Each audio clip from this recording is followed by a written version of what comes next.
तो आज का टॉपिक है डाइस। और डाइस ये वही वाला डाइस है, पासा है, जो आप बचपन में सांप सीढ़ी खेलने में यूज करते थे, लूडो खेलने में यूज करते थे, लकी 7 खेलने में यूज करते थे। ठीक है, तो इसे समझ लेते हैं कि डाइस क्या होता है। ये एक डाइस है। एक बार में डाइस में आपको केवल और केवल 3 फेसेस दिखते हैं। कितने फेसेस दिखते हैं? 3 फेसेस दिखते हैं। अगर आप इस डस्टर को भी देखें तो एक बार में ये दिखेगा, ये दिख रहा होगा, ये वाला फेस दिख रहा होगा, बाकी के 3 जो फेसेस हैं वो आपको नजर नहीं आ रहे। तो वो इस तरह से फिगर बनाते हैं। ठीक है, मैंने यहां पे लिख दिया 1 2 एंड 3। अगर 1 2 एंड 3 आपको दिया हुआ है और आपसे पूछा जा रहा है कि भैया 1 के अपोजिट में क्या होगा, 2 के अपोजिट में क्या होगा, या 3 के अपोजिट में क्या होगा, तो आप इतने से नहीं बता सकते जब तक आपको ये ना गिवन हो कि डाइस कैसा है, स्टैंडर्ड डाइस गिवन है। और जब भी आपको केवल एक ही डाइस गिवन हो तो आपने उसे क्या मानना है? स्टैंडर्ड डाइस मानना है। ठीक है, ये स्टैंडर्ड डाइस। स्टैंडर्ड डाइस में क्या होगा, जो भी ये फेस होगा इसके अपोजिट, जैसे मैं आपको ये वाला फेस दिखा रहा हूं, इसके अपोजिट ये वाला फेस होगा कि नहीं होगा? इस वाले के अपोजिट ये होगा। तो यही वो पूछता है 1 के अपोजिट क्या होगा, तो यहां नीचे की तरफ जो होगा वो हो। स्टैंडर्ड डाइस में क्या होता है, 1 + 6 7, अपोजिट फेसेस का जो सम होगा वो कितना होना चाहिए? 7 होना चाहिए। 2 + 5 7, 3 + 4 7। आगे बात समझ में? ये केस 1 है। अगर आपको केवल एक ही डाइस दिया हुआ और आपसे पूछा जा रहा है कि भैया 1 के अपोजिट में कितना होगा, तो आप डायरेक्टली कह दोगे 6 होगा। 2 के अपोजिट में पूछा जा रहा होगा कितना होगा, 5 कह दोगे। और 3 के अपोजिट में पूछा जा रहा होगा तो आप डायरेक्टली कह देंगे इतना। और ये बात समझ क्लियर हो रहा है? फिर आपने क्या देखा, अब मैंने आपको एक डाइस दे दिया। पेपर में आपके पास इस तरह से होता है, एक डाइस आ जाता है और डाइस इस तरह से आया। मान लो कि ये आपको डाइस दिया हुआ है, केवल एक ही डाइस दिया हुआ है, यहां पे लिखा हुआ है 5 6 1, और आपसे पूछा जा रहा है कि 5 के विपरीत सतह पर क्या होगा। 5 के विपरीत सतह पर क्या होगा, तो आप कहेंगे 5 के अपोजिट कितना होगा, 6 के अपोजिट कितना होगा, 1 के अपोजिट कितना होगा। नहीं, मतलब ये जो डाइस है ये किस तरह का डाइस हो रहा है? नहीं है, ये नॉन स्टैंडर्ड डाइस है। Non standard dice. आगे बात समझ में कैसे पता लगेगा नॉन स्टैंडर्ड है या स्टैंडर्ड है? इसमें जो वैल्यू दी हुई है 6 के अपोजिट में होता है 1, मगर इसमें कहां दिया हुआ है? बगल में ही दे रखा है। मतलब इसे हमने स्टैंडर्ड डाइस की तरह ट्रीट नहीं करना है। और ये बात समझ में? चलिए, अब आपको एक सीधा सा सवाल पूछता हूं, आपको खुद बताना है स्टैंडर्ड डाइस है या नहीं है। तो आपने कहा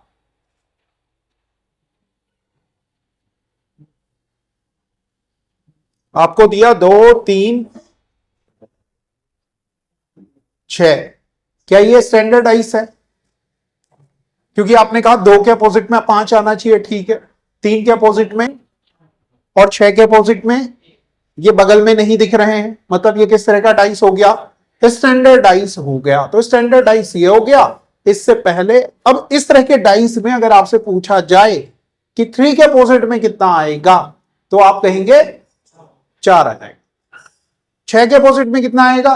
1 आ जाएगा। 2 के अपोजिट में कितना आएगा? 5 आ जाएगा। और ये बात समझ में? आपने बोला बिल्कुल। फिर आपसे क्या होता है, आपको एक ही डाइस की 2 पोजीशन गिवन होती हैं कुछ इस तरह से। यह है केस 1। एक ही डाइस की कितनी पोजीशन गिवन होंगी? 2 पोजीशन गिवन होंगी। एक ही डाइस है, इसकी 2 पोजीशन गिवन है। मैंने यहां पे लिखा हुआ है 1 2 3, यहां लिखा हुआ है 2 3 4। यह है केस 1। केस 1 में क्या होगा यह समझते हैं। आपने ये देखना है कि अगर 2 डाइस में कोई 2 नंबर कॉमन हो तो बचे हुए नंबर एक दूसरे के क्या हो जाते हैं? अपोजिट हो जाते हैं। आप कहेंगे 1 के अपोजिट में कितना हो गया? 4 हो गया। 1 के अपोजिट में क्या हो गया? 4 हो गया। किस तरह का डाइस हो रहा है? ये केस 1 हो गया। सबसे पहले आपने अगर दो डाइस दिए हुए हैं तो यही चेक करना है कोई दो नंबर कॉमन तो नहीं है। अगर कोई दो नंबर कॉमन है तो बचे हुए नंबर एक दूसरे के अपोजिट, बोले तो विपरीत सतह पर हो जाते हैं। Got it? आ रही है बात समझ में? अब आपने मुझे बताना है, एक डाइस बना लेता हूं, आपसे पूछा जा रहा है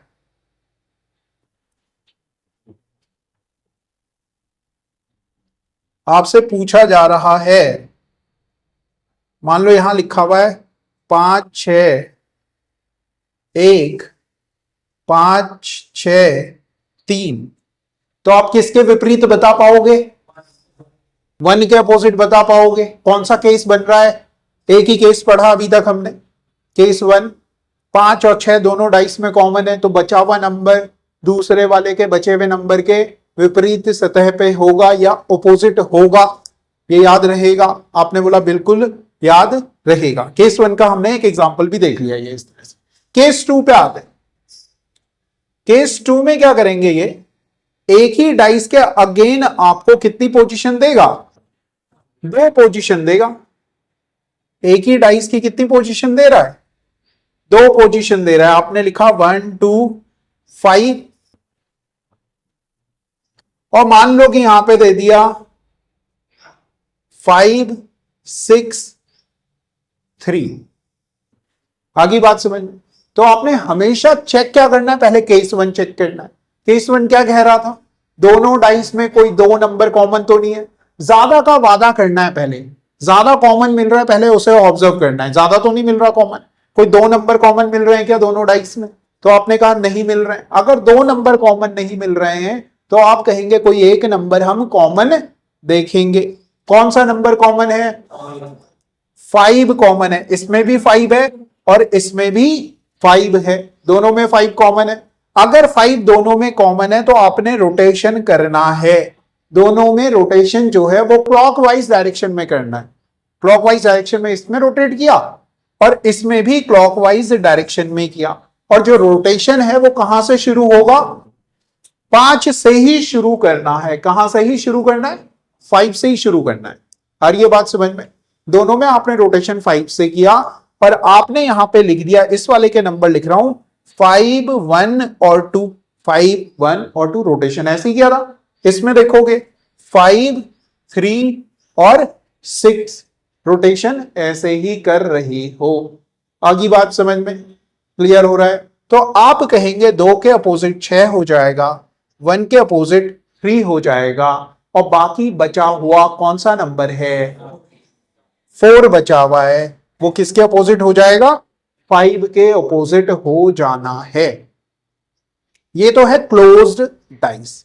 ठीक है, एक दो एग्जांपल ले लेते हैं, एक दो क्वेश्चन करते हैं और कमेंट करके जरूर बताना। कमेंट मतलब सॉरी, आंसर करके आपने मुझे बताना है कि क्या आंसर आना है। देखो इसमें क्या हो रहा है, मैंने यहां पे लिख दिया 1 2 3 और यहां पे हमने लिख दिया 3 4 5। What it? आपने बोला बिल्कुल सही, समझ में आ रहा है सर। अब आपने दोनों को ऑब्जर्व किया और आपने देखा कौन सा केस बन रहा है। केस 2 बन रहा है। केस 2 बन रहा है। केस 2 में क्या होता था? कोई एक नंबर कॉमन होता था। हमेशा पहले केस किसकी तरफ जाना है? 1 की तरफ जाना है। केस 1 की तरफ जाओ। अगर केस 1 बन रहा है तो वेल एंड गुड, नहीं बन रहा है तो केस 2 की तरफ जाओ। आपने देखा दोनों में क्या कॉमन है? 3 कॉमन है। घड़ी के घूमने की दिशा में घुमाना है। कहां से घुमाना है? 3 से घुमाना है। शुरुआत 3 से करनी है, जो दोनों में कॉमन है। यहां पे दोनों में कॉमन है। फिर आपने देखा 3 1 2, यहां देखा 3 4 एंड 5। आगे बात समझ में? अब आपने कहा 2 के अपोजिट कितना आ जाएगा? 1 के अपोजिट कितना आ जाएगा? 3 के अपोजिट कितना आ जाएगा? जो बचा हुआ नंबर है वो 3 के अपोजिट आ जाना है। आ रहा है चलो, ये समझना। ये तो हो गया क्लोज डाइस। दो ही टाइप के क्वेश्चन बनते हैं, 3 टाइप के क्वेश्चन बनते हैं। एक में सिंगल डाइस देगा, उसे आपने स्टैंडर्ड डाइस देखना है कि स्टैंडर्ड है या नहीं है। फिर केस 1 बनेगा, 2 डाइस दिए हुए होंगे, एक ही डाइस की 2 पोजीशन। जैसे आप मुझे देख रहे हो, अभी भी मैं ही हूं, ऐसे में देख रहे हो, अभी भी मैं ही हूं, ऐसे में देख रहे हो, तो हो तो मैं ही ना, घुमा घुमा करके डाइस की अलग अलग पोजीशंस आपको दी जाएंगी। आपने इस तरह से उसे देखना है। तो केस 1 में 2 नंबर कॉमन होंगे, केस 2 में कोई 1 नंबर कॉमन होगा, ये आपने ध्यान में रखना है। अब आ गए हम ओपन डाइस। ओपन डाइस, देखो ओपन डाइस में क्या होगा। ओपन डाइस में आपने कहा कि मास्टर इस तरह से आपको ओपन डाइस दिया हुआ होगा, ओपन करके दे रखा दिया हुआ है, और यहां पे ऐसे लिख दिया, यहां पे ऐसे लिख दिया। क्लियर हो रहा है? यहां पे आपने देखा, यहां पे मैं लिख देता हूं 1 3 5 6 4 2। ओपन डाइस का मतलब ये बिल्कुल पेस्ट्री बॉक्स के जैसे होता है। पेस्ट्री बॉक्स को जब आप पेस्ट्री लेने जाते हो तो आपके सामने तो बनाता है ना बॉक्स, उससे पहले तक तो ऐसे ही रहता है, बीच में पेस्ट्री रखता है, इसे फोल्ड करता है, इसे फोल्ड करता है, इसे फोल्ड करता है, और इस तरह से पैक कर देता है ना। या आप लड्डू वड्डू, कभी फैमिली में फंक्शन वगैरह होता है, लड्डू के लिए वो डब्बे लेके आते हो तो वो भी इसी फॉर्म में होते हैं, उसका बॉक्स बन जाता है। तो ये भी बिल्कुल इसी तरह से होता है। सवाल ये बनता है कि भैया आपको इसमें यह बताना होता है कि कौन सा अपोजिट है किसके। तो आपने सीधे काउंटिंग करनी है, 1 2 3, पहले वाला तीसरे वाले के अपोजिट होगा। काउंटिंग कहीं से भी करो, 1 2 1 2। तो आपने कहा 1 के अपोजिट क्या हो जाएगा? 5 हो जाएगा। 1 के अपोजिट कितना हो गया? 5 हो गया। 3 के अपोजिट कितना हो गया? 6 हो गया। 2 के अपोजिट कितना हो गया? 4 हो गया। कैसे पता लग रहा? मैंने यहां से काउंटिंग की, 1 2 3, 1 2 3। और ये बात समझ में, 1 2 3 मतलब ये वाला इसके अपोजिट हो जाएगा। हर तीसरा पहले के अपोजिट होना है, हर तीसरा पहले के अपोजिट होना है। पीडीएफ का नाम है ओपन डाइस। ये पीडीएफ आपको पाठशाला ऋषिकेश ग्रुप सी के टेलीग्राम चैनल पर मिल जाएगी, वहां से आप इसे डाउनलोड कर सकते हैं। देखिए क्वेश्चन नंबर 1 देखिए, फिगर कुछ इस तरह से बनी हुई है। फिगर फिर भी बना लेता हूं आपके लिए ताकि आपको समझ में आ जाए कि होना कैसा है। ठीक है, फिगर देखो कैसी, आपने ऐसे ऑब्जर्व किया, ये कुछ इस तरह से फिगर दे रहा है। एक यहां 5 लिखा हुआ, यहां 3 है, यहां 5 लिखा हुआ है, यहां 3 लिखा हुआ है, यहां 2 लिखा हुआ है, यहां 1 लिखा हुआ, 4 लिखा हुआ है, 6 लिखा हुआ है। ऐसे ही हो रहा है? आपने बोला बिल्कुल हो रहा है, हो रहा है। अब आपने क्या पता लग गया, आपको 2 के अपोजिट में कितना है? 4 है। तो आपको यह मालूम चल गया 2 के विपरीत अगर 4 है तो 2 और 4 एक साथ नहीं दिखेंगे अगर पैक किया जाए। तो आपने ऑप्शन पे गए, जिस भी ऑप्शन में 2 और 4 साथ में दिख रहा हो उसे क्या कर दो? बाहर कर दो। जिस भी ऑप्शन में 2 और 4 साथ में दिख रहा हो उसे बाहर कर दो। तो आपने बोला सर बी जो ऑप्शन है वो बाहर हो जाएगा। कौन सा ऑप्शन बाहर हो जाएगा? B option. अबे option B, A B C D जो लिखा हुआ है उसमें बी जो है वो बाहर हो जाएगा। हो जाएगा ना? आ रही है बात समझ में? आपने बोला हाँ समझ में आ रही है। फिर 1 और 6 एक दूसरे के अपोजिट हैं। कौन कौन अपोजिट है? 1 और 6 अपोजिट है। तो 1 और 6 किस वाले डाइस में साथ में दिख रहे हैं? डी वाले ऑप्शन में, डी फॉर दिल्ली, दिल्ली वाले ऑप्शन में 1 और 6 साथ में दिख रहे हैं, तो वो भी बाहर हो जाना है। फिर आपने देखा 3 और 5 साथ में दिख रहे हैं तो उसे भी बाहर कर दो। 3 और 5 किस ऑप्शन में बाहर दिख रहे हैं? ए ऑप्शन में बाहर दिख रहे हैं। तो कौन सा ऑप्शन बच गया? सी ऑप्शन बच गया। आप मेरे प्यारे बच्चों कहोगे केवल और केवल एक ही ऑप्शन आंसर होगा जिसका नाम है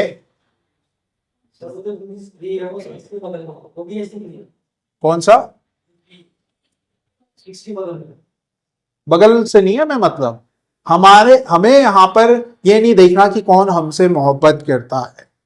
हमें यहां ये नहीं देखना, जब तुम लड़ाइयों में जाते हो ना, तुम ये नहीं देखते कि तुम्हारी मोहब्बत कौन है। वहां तुमने ये देखना है कि तुम्हारी लड़ाइयां किससे हैं, टारगेट कौन है तुम्हारा। पृथ्वीराज चौहान जब गए होंगे तो उनका टारगेट कौन था? मोहम्मद गौरी था। तो टारगेट तुम्हारा कौन है वो उस पर फोकस करने का है ना। शिवाजी जब गए होंगे तो उनका टारगेट कौन था? औरंगजेब था। छत्रपति शिवाजी जब गए होंगे तो उनका टारगेट कौन था? शिवाजी थे। शिवाजी थे नहीं, औरंगजेब थे। ठीक है, तो ये आपने ध्यान रखने का कि टारगेट, तो बस आपने 1 के अपोजिट 6 है, 2 के अपोजिट 4 है, 3 के अपोजिट 5 होगा, ये साथ में नहीं दिखने चाहिए। अगला क्वेश्चन देखो भैया, फिर आपने डाइस देखा, डाइस दिख रहा है, आपने बोला 2 के अपोजिट में कितना होगा? स्क्रीन में देखिए, अपनी स्क्रीन में देखिए, 2 के अपोजिट 5 होगा, तो 2 के साथ 5 किसी ऑप्शन में दिख रहा है तो उसे बाहर कर दो। उसे क्या कर दो? बाहर कर दो। फिर आपने कहा 3 के अपोजिट कितना दिख रहा है? 4 दिख रहा है, तो 3 के अपोजिट 4 किस ऑप्शन में दिख रहा है? डी ऑप्शन में दिख रहा है, उसे भी क्या कर दो? बाहर कर दो। 1 के अपोजिट कितना होगा, मतलब अब 6 होगा, तो 1 और 6 जिस भी ऑप्शन में दिख रहा हो उन्हें क्या कर दो? बाहर कर दो। तो आपने बोला कोई और ऑप्शन नहीं दिख रहा, तो किसी और को आप बाहर नहीं कर पा रहे, किसी और को आप बाहर नहीं कर पा रहे हो, तो कौन ही बच गया? ए और बी। ये बिल्कुल वही है जो सीता माता ने क्या दिया था? अग्नि परीक्षा दी थी, आग के ऊपर खड़ा होना पड़ा था, बताना पड़ा था कि भैया जो मैं कह रही हूं सच कह रही हूं, सच के सिवा कुछ नहीं कह रही। तो जो सच कह रहा है उसे अग्नि परीक्षा देनी होगी, है ना? जो बाकी बच गया वो और सब सत्य है। ठीक है, आगे देखिए भैया, क्वेश्चन नंबर 3 लिखा हुआ है, 1 के अपोजिट कितना होगा? 4 होगा, तो 1 और 4 वाला किसी ऑप्शन में दिख रहा है तो उसे क्या कर दो? बाहर कर दो। फिर 2 के अपोजिट कितना दिख रहा है? 5 दिख रहा है, तो जिस भी ऑप्शन में दिख रहा हो उसे नहीं दिख रहा है। 3 के अपोजिट कितना होगा? 6 होगा, जिस भी ऑप्शन में दिख रहा है उसे बाहर कर दो।